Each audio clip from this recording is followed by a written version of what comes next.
Subscribe now. EU debates. Siden at It is really many years ago that men earned the money and the women spent it. That division of work, fortunately, is a thing of the past. Today we can, will and must relate to how our economies are structured.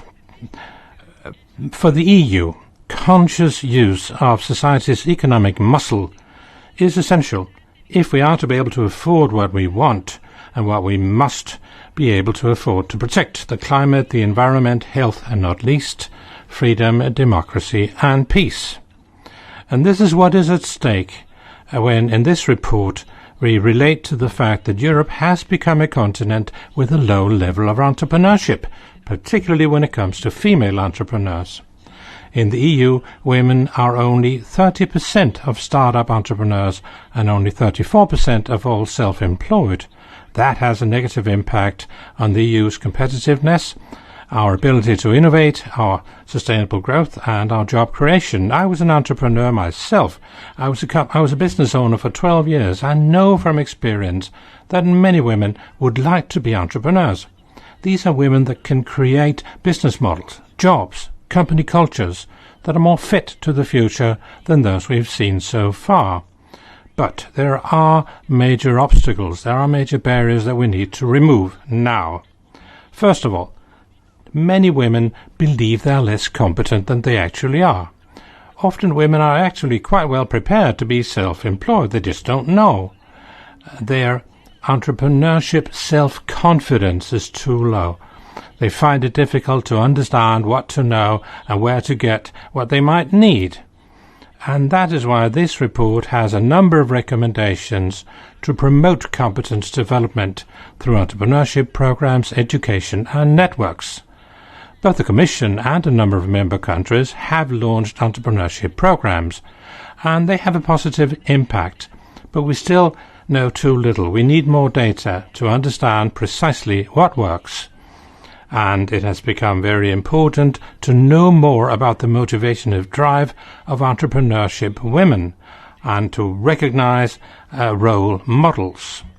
Secondly, too many investors have not found out that it makes very good business sense to give female entrepreneurs a cash injection. Men receive far the biggest part of capital in the EU.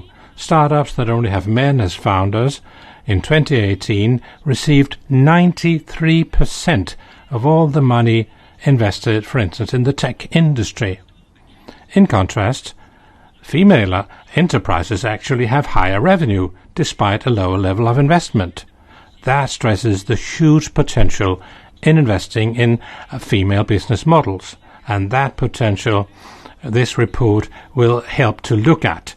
We have had such a good cooperation among the political groups, and I really want to say that I appreciate that. Thank you very much to the other groups. Finally, of all the things we propose, I'd like to say that we should have gender-conscious investor networks, preferably networks that can bring investors closer to the everyday life of entrepreneurs. The whole ecosystem must be activated. Everybody must know where to find each other when they need it. Let me finish by give a word of warning, because to those member countries who really do not do enough. If you're an entrepreneur, if you're a man or a woman, yes, you must have a proper work-life balance. You must have a good everyday life, particularly if you have children. Many of you countries can do better.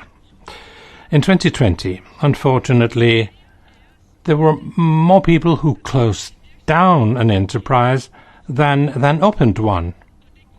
And that simply won't do. It won't do. We need to nurture, to develop the basis for far more European entrepreneurship. We'll be voting about this report here in the European Parliament.